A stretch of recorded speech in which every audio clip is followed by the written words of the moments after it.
Right, Glenn, a 3-1 defeat at home to Hayes Yeading today. A bit of a tough afternoon. What did you make of the game overall?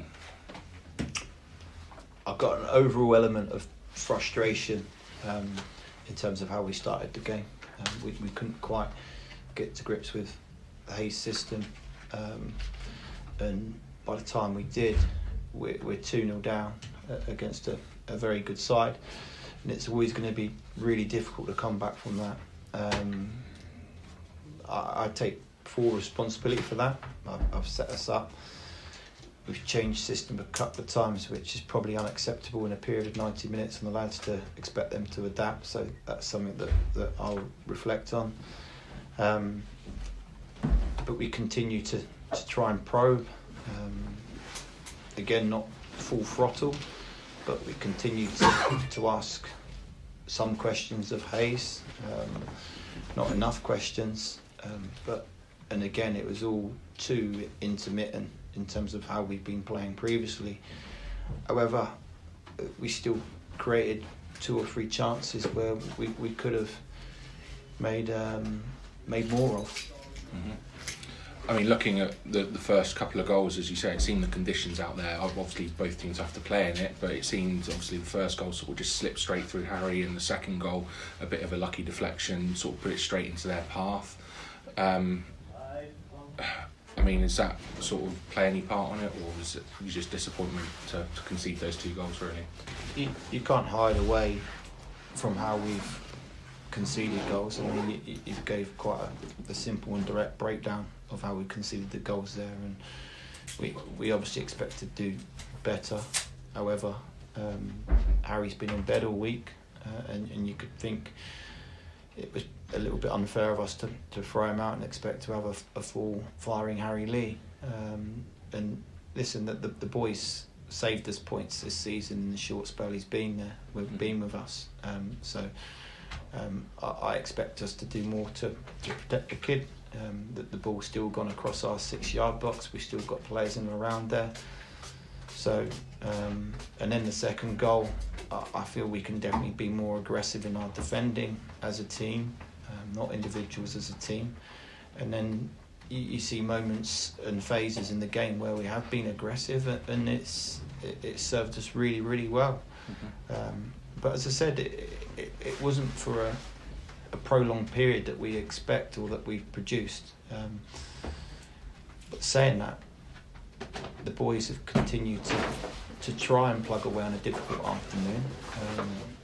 We had moments against Hayes last year where we pretty much capitulated at their place, whereas we it's 3-0 and we still gone at the other end and nicked a goal, and we're still trying to create chances. So the boys are full of personality and character, and every week we talk about learning, and good teams do learn every week, whether you win, lose or draw.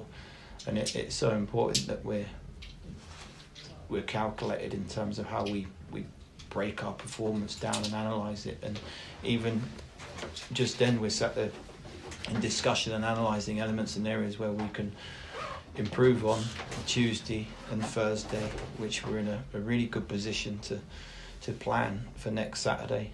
We don't go Saturday, Tuesdays like previously we did, and it's a quick turnaround to look at what Western are. Now our focus and big focus is on Gosport next Saturday. Obviously, a bit of a blow with Louis Slough having to come off after the first goal. It seemed he got a bit of a knock. Firstly, how is he? And secondly, how big did that sort of impact having to change the system straight after he come off? Yeah, I mean, we can only take advice from a medical team. It is a deep and severe cut that Louis had to go off to hospital. I think Megan was concerned about the blood he was losing, and he was quite faint. So I think it was the right call. I just felt for that because Louis has been produced in the last few games. He's one of the lads in the team who hasn't had a huge number of minutes. He's probably played half of our games, and he's done nothing wrong. It's just the sheer competition we have in the back line. So I felt for him, but it was the right call in bringing him off. Whether it's distorted our system and our shape, obviously we had to change shape due to the positional element of losing him. So you could argue it's a little bit enforced, but we have enough about us to be able to change that.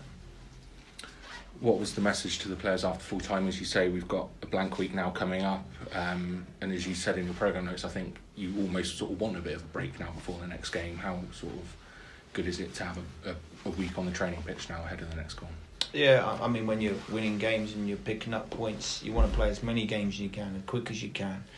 And you have that unforgiving nature of Tuesday, Saturday, and only the benefit of we're part-time, we're semi-professional footballers.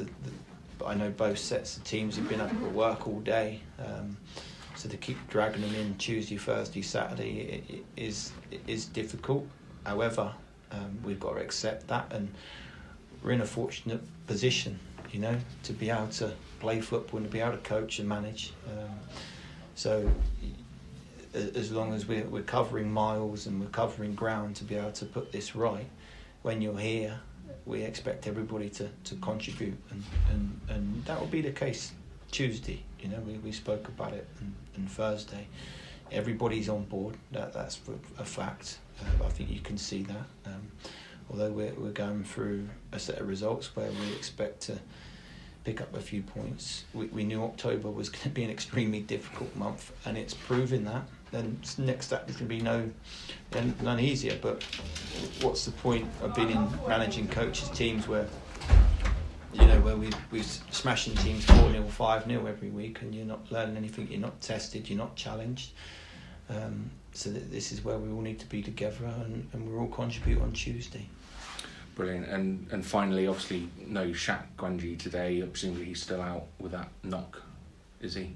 Yeah, I mean, we probably brought him back a little bit premature. I spoke Thursday night. He obviously impacted the game very well at Harrow Borough in coming on and scoring. He had a bit of inflammation, so we've been a bit overcautious with that, and we'll manage him correctly this time.